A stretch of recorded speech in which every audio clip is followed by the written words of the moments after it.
Do you have a guitar that needs a neck reset? Do you want to do it yourself? Do you want to do it at home? Do you want to do it for virtually no cost? Well, this method of mine is a revolutionary new method of doing guitar neck resets using steam, and it won't damage your guitar like traditional neck resets can. Some costing as much as $700. It's been used by many people with a 100% success rate. It's quick and easy and can be done by most people at home with little equipment needed. Just a few pieces of scrap timber, a few clamps, and a steamer that you can pick up for about $30. Now this video will take you through the process step by step. The reason I'm redoing the video is because I've had several of my viewers ask me to run through it again, step by step. Maybe I wasn't thorough enough with the previous ones, but this one is going through it step by step.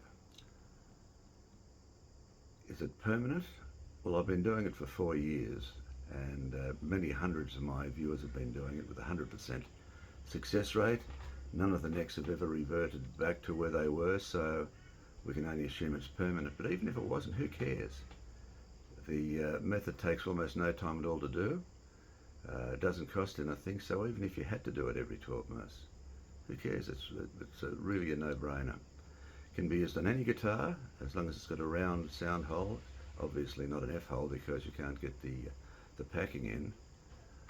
And with traditional neck resets, they can be brutal.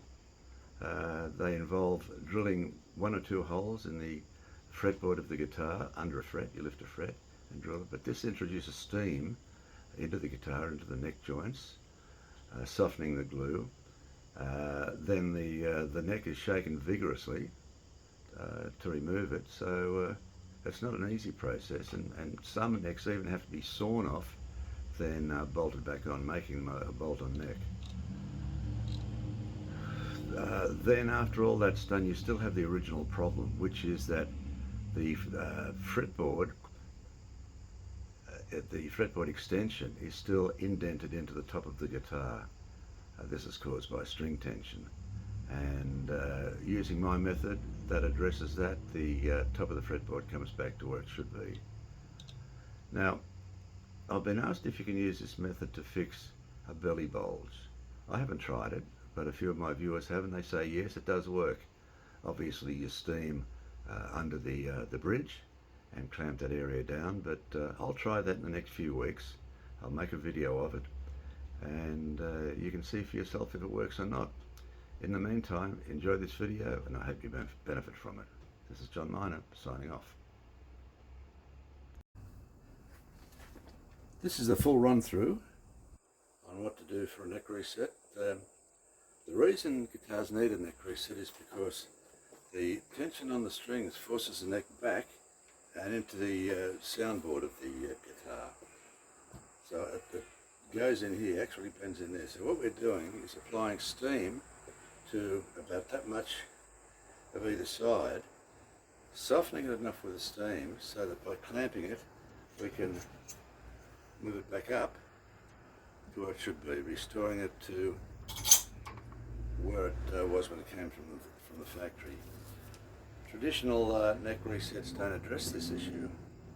The neck comes off and they're reset from the back of the heel, so they're still indented into the fingerboard there. Now, the way we start with this is to clamp it firmly but not tightly to the jig. I think I'll first explain the jig. It's just a piece of, I'm not a carpenter, as you can see. It's just a piece of old bookcase, a bit of ply on the top, a bit of padding there, and I have it on a hinge in case I want to raise the neck high to bring it down more. That's all it is, simple as. It took me about 20 minutes to make it. So I put the guitar there, and we've got another piece of board here, also with padding on it, behind the bridge. Then we clamp it down, and it needs a light clamping down.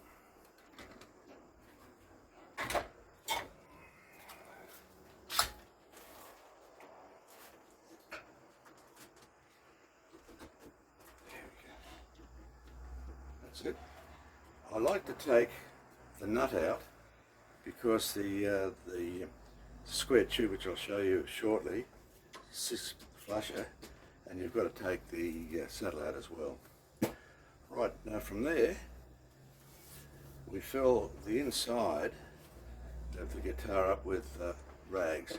This has got rags in from the last time I did the demonstration, so I'd have to put 2 in, but there's probably 4 t-shirts in there now. And we stick it in. We're covering all the inside of the body except just the strip either side of the neck extension.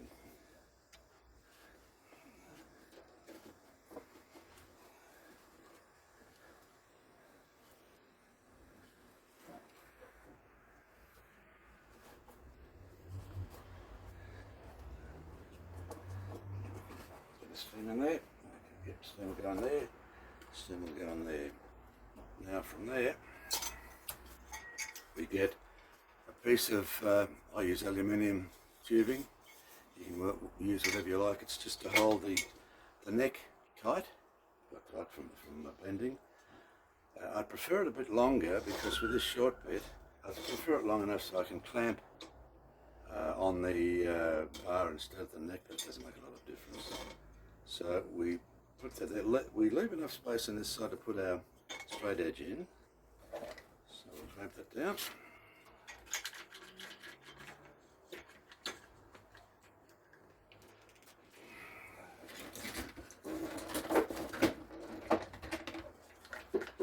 Three clamps is enough.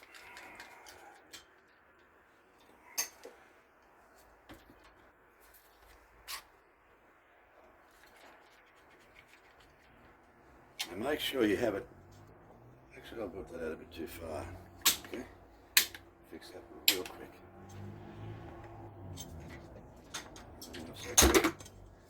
No, okay, fine. Slide that back. We just need it at the edge.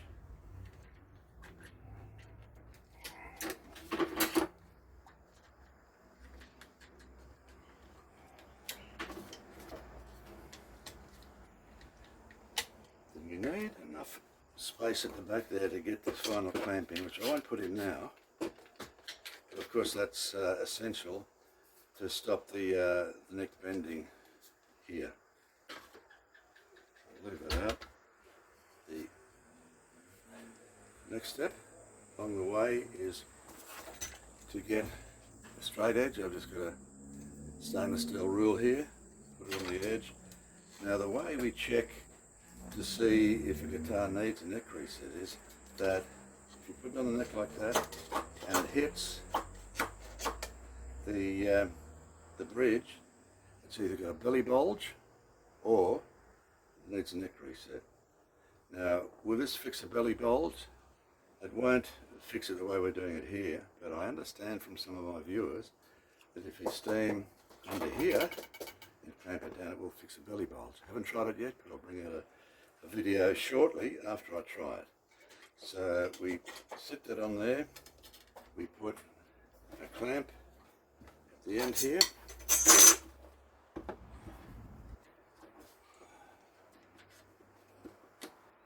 and we clamp it down to the point where it's sitting on top of the bridge. If it's a little bit too high, a couple of millimeters, 1 or 2 millimeters, or 1/16 of an inch, it doesn't matter. It probably will creep back a bit, and if it doesn't, just put a slightly higher bridge on, not bridge, saddle. Right, okay, so then we take our steam. Now this is just a cheap steamer. I got it from Aldi, $30, does the job perfectly. Lay the water out, and we just got steam coming. Stick it where we want the steam. And just steam it until the areas beside the fingerboard are warm.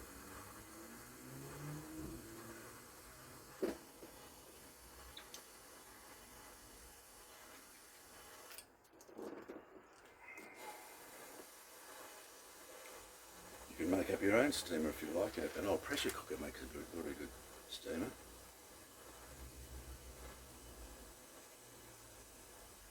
Getting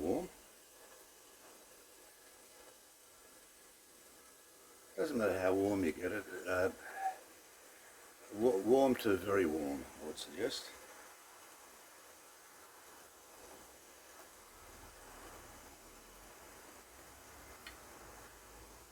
If I was doing this for real, I'd probably leave it for another minute or two just to get a bit more heat there, but that will do for the demonstration.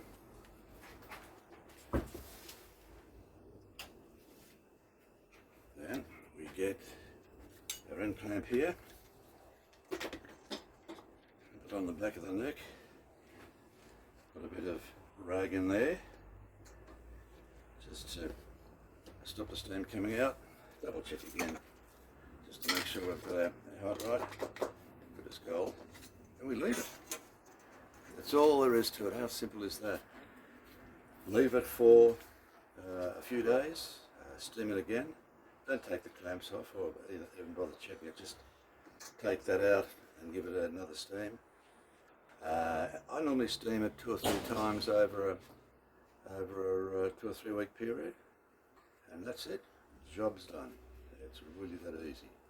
So if this has helped you, please like and subscribe. I've got a lot more videos coming out in the near future where I'm sharing the tips and tricks I've developed over the last 52 years as a luthier. So, thanks for watching.